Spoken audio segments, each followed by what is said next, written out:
bounds.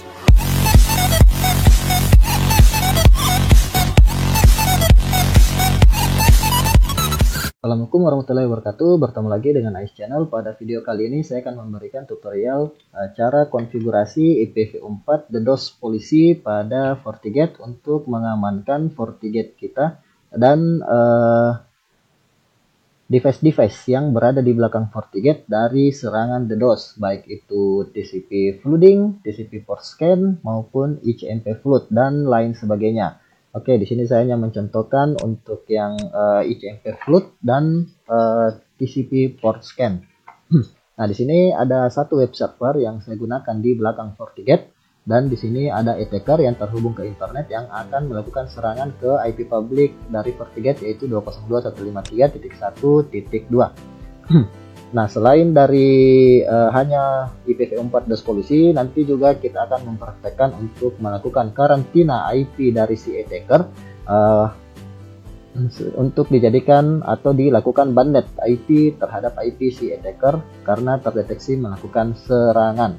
Oke, langsung saja di sini. Yang pertama, di sini kita bisa lihat di FortiGate-nya. Kita bisa lihat di sini CPU-nya hanya sangat rendah, 1-5% lah seperti ini. Jadi masih kecil. Nah, di sini saya akan mempraktekkan terlebih dahulu akan melakukan serangan ICMP flooding pada si FortiGate ini tanpa melakukan blocking terhadap serangan DDoS Policy pada FortiGate ini. Oke, yang pertama di sini saya perlihatkan saya akan melakukan serangan dari si attacker ini. Dari sini si attacker akan melakukan serangan ICMP flood pada IP dari si FortiGate yaitu 202.153.1.2. Nah, kita akan lakukan serangan seperti ini. Nah, saya akan lakukan serangan ICMP flooding menggunakan aplikasi Hping. Nah, seperti ini. Ini sudah melakukan ICMP flooding. Kita lihat hasil ICMP flooding pada FortiGate. Nah, kita bisa lihat di sini CPU langsung naik seperti ini.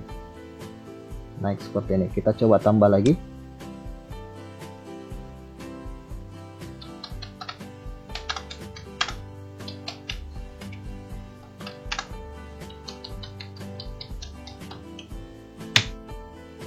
Kita coba lihat lagi.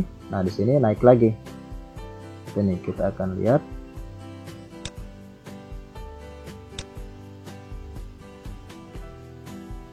Nah, di sini CPU-nya benar-benar naik. Nah, sekarang kita stop. Nah, di sini juga kita akan coba lakukan scanning port sebelum menerapkan IPv4 DDoS Policy pada FortiGate. Nah, di sini saya akan lakukan scanning port ke IP dari si FortiGate yaitu 153.1.2.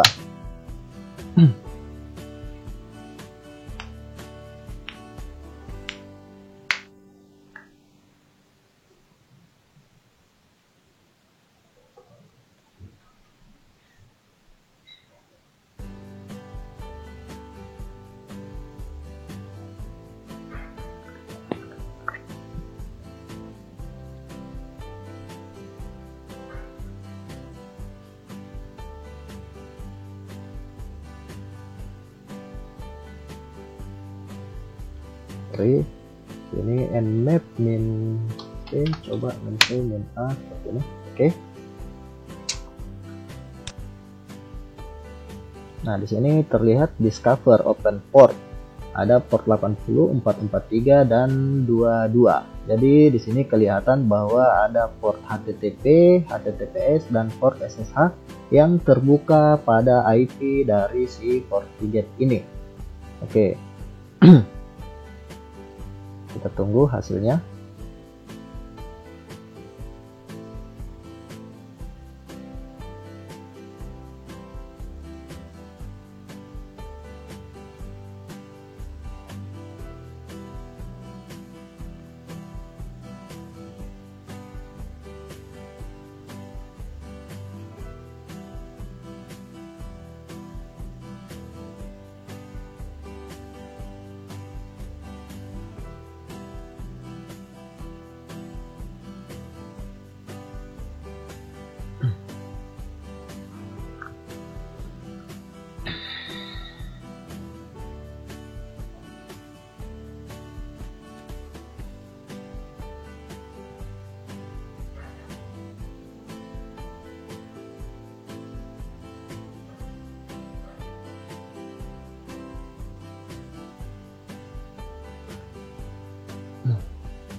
Oke, sambil menunggu scanning port.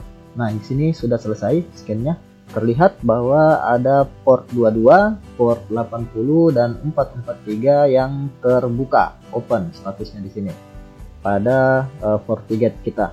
Nah, oleh karena itu di sini kita akan coba mengamankan FortiGate-nya menggunakan ini kita akan mengamankan FortiGate-nya menggunakan IPv4 DOS Policy. Nah, kita bisa lihat di sini tadi setelah saya menghentikan ICMP flooding pada attacker itu langsung turun CPU-nya seperti ini. Tadi bahkan bisa mencapai sekitar 70% ini waktu melakukan ICMP flooding. Oke, sekarang kita akan coba lakukan mengamankan FortiGate kita menggunakan IPv4 DOS Policy dari serangan DDoS. Yang pertama, jika kalian tidak menemukan menu IPv4 DOS Policy pada Policy and Object, itu karena kalian belum mengaktifkan IPv4 DOS Policy di fitur visibility. Jadi masuk ke bagian sistem lalu fitur visibility. Nah, di sini ada DOS Policy. Pastikan DOS Policy ini diaktifkan seperti ini lalu apply. Nah, setelah itu kita menuju ke Policy and Object lalu IPv4 DOS Policy. Sini kita create new. Seperti ini kita create new, lalu di sini saya coba mengamankan dari arah luar karena yang biasa menyerang itu yang dari public atau internet. Jadi sini saya gunakan incoming interface-nya adalah internet ISP port 1. Lalu di sini source address-nya, tentu saja karena ini mengarah dari luar maka saya pilih all. Nah, lalu destination address-nya tentu saja saya ingin mengamankan yang dari IP public di FortiGate-nya. Nah, di sini sebelumnya saya sudah membuat IP dari si FortiGate, IP public yaitu 202.153.1.0/28. Nah, kalian bisa buat juga di bagian sini create, atau jika kalian ingin bisa gunakan yang all saja. Nah, di sini misalnya saya contohkan saya gunakan destination address-nya ke IP public dari FortiGate saya. Lalu di sini service-nya kita bisa pilih sih menggunakan ICMP, TCP, UDP, HTTP, HTTPS dan lain sebagainya. Nah, karena saya di sini ingin mengamankan semuanya, maka saya pilih all saja. Nah, di sini juga kita bisa memilih beberapa anomali yang ingin diamankan. Nah, misalnya di sini saya ingin mengamankan dari port scan dan TCP sign flooding. Lalu saya juga ingin mengamankan dari UDP flood, UDP scan, lalu ICMP flood, ICMP sweep, dan HTTP flood, HTTP scan. Lalu di sini kita bisa aktifkan untuk lognya agar bisa melihat dan mendeteksi di log bahwa terjadi serangan. Nah, kita di sini ada action, ada pass atau block. Nah, apa perbedaan? Kenapa mesti ada pass? Kenapa tidak langsung block saja? Nah, jadi pass ini sebenarnya hanya untuk menganalisa dan mendeteksi bahwa terjadi serangan, tapi tidak dilakukan blocking. Nah, sebagai contoh di sini saya misalnya gunakan pass terlebih dahulu seperti ini. Saya oke saja. Jadi di sini saya belum melakukan blocking. Nah, karena saya hanya ingin melihat apakah terjadi serangan untuk menganalisa. Nah, di sini saya coba lakukan di seperti ini. Saya lakukan port scan lagi dan juga saya lakukan ICMP flood.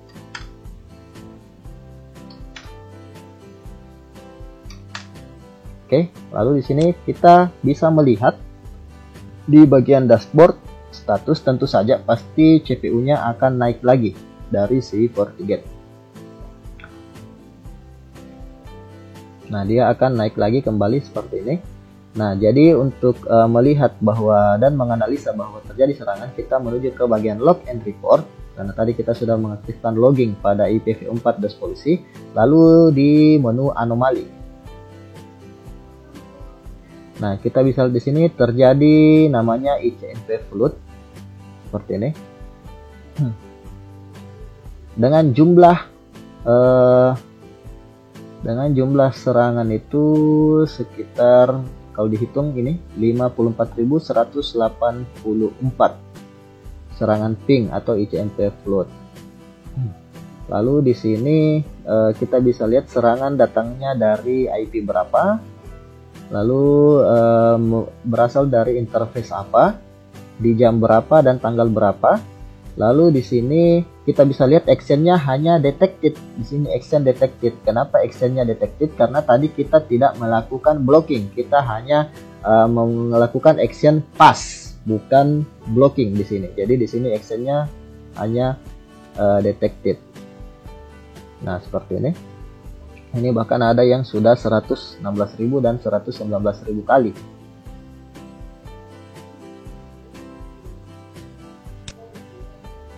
Kita coba lihat di bagian IPv4 pos polisi. Sepertinya ada yang lupa saya aktifkan loggingnya. Kita coba cek lagi.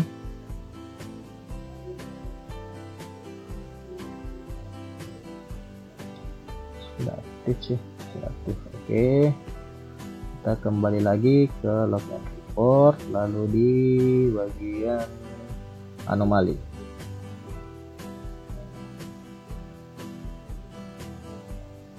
Kita coba matikan saja untuk uploadingnya.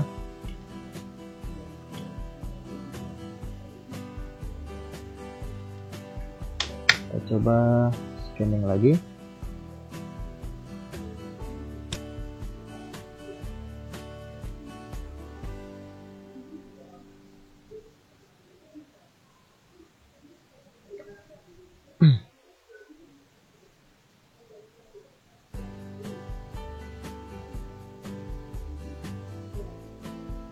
Oh ya, untuk yang TCP scan kenapa tidak terdeteksi? Karena di sini kita memberikan thresholdnya terlalu tinggi. Nah, misalnya di sini saya berikan threshold untuk melakukan scanning misalnya 1 kali saja.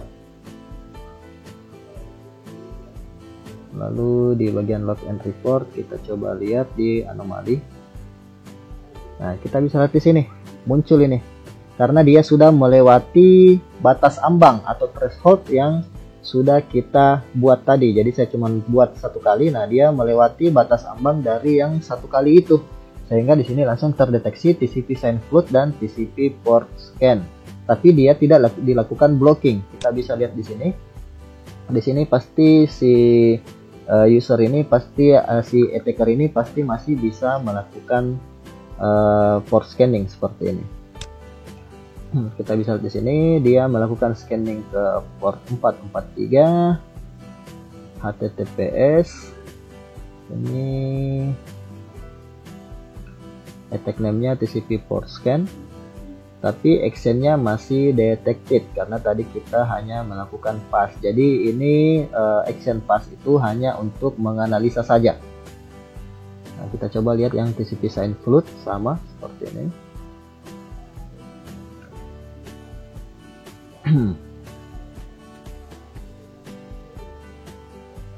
Nah, di sini ada beberapa yang muncul lagi. Kita lihat 443 di sini, 443 juga.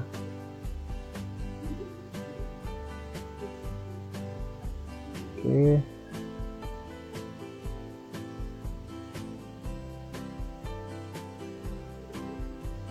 Ini akan muncul terus selama si attacker belum melakukan atau belum selesai. Nah, di sini kita bisa lihat si attacker berhasil melakukan lagi port scanning walaupun kita sudah mengaktifkan tadi IPv4 DDoS polisi karena kita belum melakukan blocking. Di sini actionnya masih detected. Jadi itu tadi perbedaan antara blocking dengan pass untuk actionnya. Kalau pass dia hanya untuk mendeteksi serangan saja. Nah, lalu di sini kita coba ubah di IPv4 DOS policy.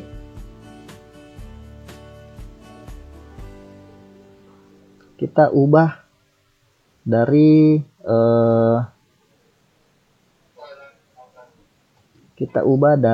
pass menjadi block seperti ini. Ini saya blok juga. ICMP flood, sorry bukan ini. Yang UDP float, UDP scan, ICMP float, ICMP sweep, SCTP float, SCTP scan. Lalu di sini saya ubah, misalnya saya hanya ingin threshold-nya itu cuman berapa kali batas ambangnya. Misalnya TCP send float dan TCP port scan itu hanya 1 kali. Akan langsung diblok setelah 1 kali, melewati 1 kali. Nah, misalnya di ICMP float saya hanya mengizinkan 10 kali. Dan ICMP sweep juga saya hanya izinkan dilakukan 10 kali ping dalam 1 detik. Kita coba di sini, saya oke. Nah, kemudian kita coba lihat di bagian dashboard lagi. Di bagian CPU, di sini masih rendah. Kita coba lakukan flooding, ICMP flood. Nah, seperti ini hasilnya. Di sini timeout, tidak bisa lagi melakukan flooding karena di bagian yang pertama, di tab yang kedua ini, itu sudah melakukan ping sebanyak 10 kali. Nah, di sini kita bisa hitung 1, 2, 3, 4, 5, 6, 7, 8, 9, 10. Jadi hanya diizinkan melakukan ping 10 kali seperti ini. Sehingga CPU kita tadi pada saat mendeteksi itu akan langsung naik seperti ini, tapi kemudian akan langsung turun kembali. Nah, kenapa? Karena di bagian log and report kita bisa lihat di sini itu sudah terjadi blocking oleh si FortiGate ini. FortiGate sudah melakukan blocking ICMP flood. Kita bisa lihat di sini. Ini ada 2 ICMP flood. Pertama jumlahnya 37.278 dan 107.704 kali, itu langsung actionnya adalah clear session. Jadi kalau kita melakukan blocking pada IPv4 polisi itu langsung actionnya adalah clear session di bagian anomali ini. Nah, seperti ini. Jadi langsung tidak diizinkan untuk melakukan ICMP flood lagi. Sessionnya langsung dihapus atau dihilangkan seperti ini, sehingga FortiGate kita menjadi aman seperti ini. Nah, misalnya lagi kita coba lakukan TCP port scan. Nah, tadi kan TCP port scan juga kita sudah lakukan blocking. Kita coba seperti ini.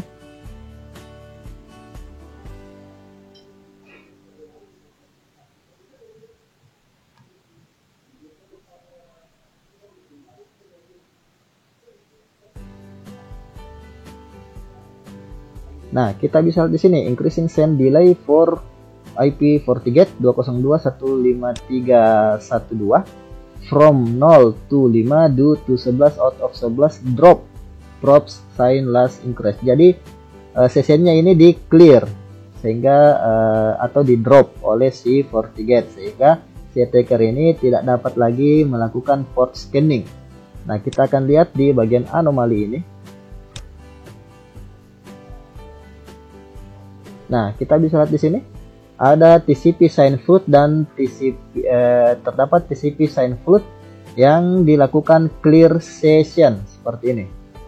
Nah, kita bisa lihat di sini kan ini masih mengirimkan sign still scan TCP sign seperti ini, tapi sudah di blocking oleh si FortiGate dan dilakukan clear session atau penghapusan session, sehingga si attacker ini tidak akan mampu lagi melakukan port scanning. Kita lihat di sini. Kita bisa lihat di sini TCP sign floodnya ini sudah di blocking seperti ini. Attack name TCP sign flood, service TCP 15.000, polisi tipenya DDoS polisi, action clear session, thread 4096. Nah, seperti ini. Oke, jadi benar-benar diamankan oleh si FortiGate. Kita bisa di sini ini drop terus ini. Ini tidak akan bisa ini melakukan port scanning. Oke, jadi untuk ini kita sudah amankan menggunakan IPv4 DDoS polisi. Tapi ada cara yang lebih baik lagi untuk mengamankan, yaitu caranya yaitu kita bisa membuat karantina. Kita bisa melakukan karantina IP atau banned IP. Nah, caranya adalah di sini kita tinggal masuk ke bagian CLI konsul dari si FortiGate. Lalu kita masuk ke config firewall DOS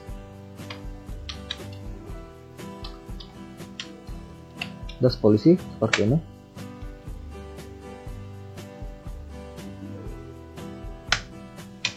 Oke, kita coba lihat. Nah, di sini kan ada edit 1. Kita masuk aja ke edit 1 yang sudah kita buat tadi di GUI. Lalu Nah, di sini kita ingin melakukan karantina di bagian mana? Apakah yang melakukan TCP sign flood, ataukah yang melakukan ICMP flood, atau yang melakukan UDP flood? Nah, di sini misalnya kita ingin agar semua yang melakukan serangan-serangan yang sudah kita blocking ini di karantina atau di banned IP-nya. Nah, kita akan masuk ke edit, lalu TCP, misalnya TCP sign flood seperti ini. Sorry, di sini ada salah ketik. TCP edit TCP sign flood. Sorry, config anomali, lalu edit TCP sign flood seperti ini. Nah, lalu kita lakukan set quarantine seperti ini. Nah, di sini ada pilihan non atau attacker. Kalau non berarti karantinanya itu disable. Nah, kita pilih yang attacker tentu saja karena kita ingin melakukan block traffic ya dari si attacker, dari IP si attacker seperti ini. Lalu di sini kita bisa juga masukkan set quarantine. Nah, kita bisa lihat di sini quarantine lock dan quarantine expire. Nah, kalau quarantine saja berarti dia akan diblok selama-lamanya. Seperti tadi set quarantine attacker akan diblok selama-lamanya. Tapi kalau kita masukkan juga set quarantine expire itu berarti kita bisa memberikan durasi berapa lama si IP dari si attacker itu dilakukan banned atau diblok seperti itu. Nah, misalnya kita ingin memberikan 60 hari misalnya atau 50 hari seperti ini, 50 hari dan 50 hari, misalnya 50 hari 0 jam 1 menit misalnya seperti ini. Nah, berarti akan dikarantina atau di banned IP-nya selama 50 hari 1 menit seperti itu. Lalu misalnya kita juga ingin agar TCP port scan juga seperti itu. Set quarantine attacker, set quarantine expire. Nah, expire-nya berapa lama? Misalnya seperti tadi 50 hari, lalu 0 jam 1 menit. Nah, lalu misalnya juga kita ingin edit ICMP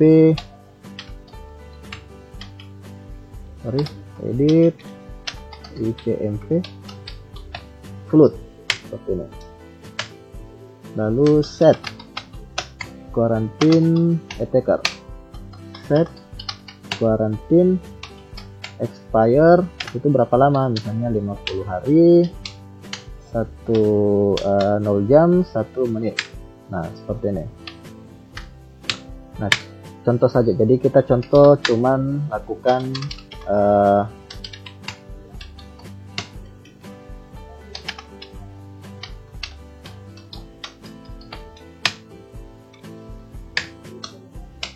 Nah, di sini saya hanya mencontohkan akan melakukan karantina untuk attacker yang membuat serangan TCP sign flood, TCP port scan, dan juga yang melakukan serangan ICMP flood seperti ini.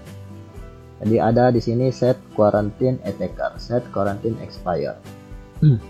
Oh ya, di sini harusnya sih set quarantine lognya juga kita enable ini. Bentar. Edit 1 config anomali. Di sini edit TCP sign flood, set quarantine log enable, edit TCP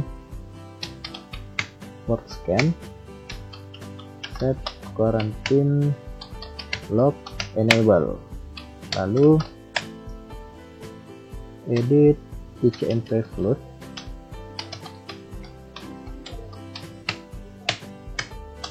set quarantine log enable. Oke. Nah, di sini kita sudah melakukan karantina untuk orang-orang yang attacker yang melakukan serangan. Kita kembali ke attackernya. Kita bisa lihat di sini tidak bisa melakukan scanning port. Si attacker tidak bisa melakukan scanning port. Nah, sekarang kita akan coba lakukan lagi kembali ICMP flood dan kita akan lihat apakah si attacker bisa melakukan apakah si attacker akan dikarantina oleh si FortiGate. Tapi sebelumnya di sini saya akan buka dulu untuk web browser agar kita melihat perbedaan pada saat si attacker dikarantina dengan sebelum dikarantina.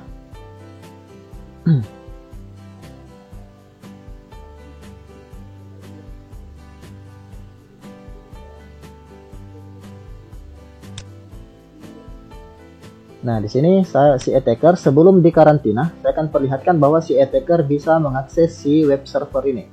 Nah, di sini misalnya si web servernya adalah test.co.id/web.html. Nah, seperti ini. Si attacker bisa mengakses web server yang ada di belakang FortiGate. Nah, sekarang kita coba di sini kan sudah dilakukan karantina. Sekarang kita akan coba lakukan serangan lagi dari si attacker, melakukan serangan ICMP flooding seperti ini. Ini otomatis dia akan diblok dan di bagian FortiGate, di bagian monitor, lalu di sini kita akan menuju ke quarantine monitor. Nah, di sini otomatis ada banned IP. Nah, yang di banned IP-nya adalah dari IP 202.153.1.1 seperti ini. Nah, kita bisa lihat di sini expire dalam waktu 50 hari 0 jam seperti ini, sesuai yang kita set tadi log expire-nya. Di sini source-nya DDoS seperti ini. Nah, misalnya kita coba lagi juga lakukan port scanning. Nah, tidak akan bisa lagi karena dia akan diblok oleh si FortiGate-nya. Nah, seperti ini, dia akan di-banned dan setelah si attacker ini dikarantina dan di-banned IP-nya seperti ini, kita coba di sini di bagian browser dari si attacker ini, kita coba mengakses lagi ke web server ini. IP dari si klien sudah di-banned atau sudah dikarantina. Berikutnya kita akan coba lagi akses ke web server yang ada di belakang FortiGate ini. Kita coba test.co.id/web.html dan kita akan lihat hasilnya. Nah, seperti ini hasilnya. Test.co.id/web.html langsung muncul peringatan block because of DOS attack. A DOS attack was detected originating from your system. Please contact the system administrator. Jadi benar-benar si attacker akan dikarantina dan diblok dari sistem kita, sehingga dia pun tidak dapat mengakses web server yang ada di belakang si FortiGate seperti ini. Block because of DOS attack. Nah, sekarang kita coba hentikan serangan dari si attacker ini. Oke, kita coba hentikan. Lalu kita matikan banned IP dari si attacker ini di bagian monitor, lalu quarantine monitor. Kita hapus si attacker ini. Ini kan harusnya dia terhapus setelah 50 hari baru dia bisa lepas dari banned IP. Tapi di sini tidak mengapa, kita coba tes, kita hapus dari banned IP. Sekarang sudah tidak ada. Berarti si attacker ini sudah tidak di-banned. Kita coba ping lagi ke 202.153.1.2. Oke, replay. Sekarang kita coba lagi ke sini. Nah, di sini si attacker sudah berhasil lagi mengakses ke web server karena kita sudah melepaskan banned IP atau karantina IP dari si attacker. Oke, demikian tadi tutorial dari AIS Channel untuk mengamankan sistem kita pada FortiGate dari serangan DDoS polisi, baik itu ICMP flooding, TCP port scan, TCP sign flood, UDP flooding, dan lain sebagainya. Dan cara melakukan setting untuk melakukan banned IP atau karantina IP dari attacker yang melakukan serangan flooding pada FortiGate. Oke, demikian tadi tutorial dari S-Channel. Jika kalian suka dengan video ini, jangan lupa untuk klik like, comment, share, subscribe, serta nyalakan lonceng notifikasinya untuk mendapatkan tutorial terbaru dari S-Channel. S-Channel mohon pamit. Assalamualaikum warahmatullahi wabarakatuh.